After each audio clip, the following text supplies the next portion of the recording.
Zee Marathi वाहिनीवरील तुला शिकवीन चांगलाच धडा या लोकप्रिय मालिकेत रोज नवनवीन ट्विस्ट पाहायला मिळत आहेत. अक्षरा आणि भुवनेश्वरी यांच्यामधलं नातं एक वेगळंच वळण घेताना दिसत आहे. अक्षराने पुन्हा शाळेत जायला सुरुवात केली आहे.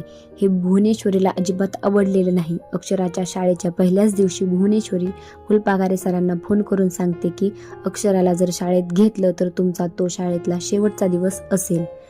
त्यावर भुवनेश्वरीचा हा डाव अक्षरा तिच्याच वर उलटवणार का? फुलपागारे सरांनी नोकरी ती वाचवणार का? हे पाहणं उत्सुकतेचं ठरणार आहे.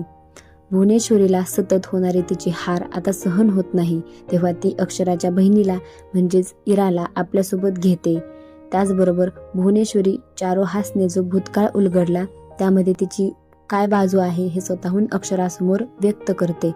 आता भुवनेश्वरीचं हे सत्य खरं आहे की कोणतं नवीन नाटक हे येणाऱ्या भागातच कळेल.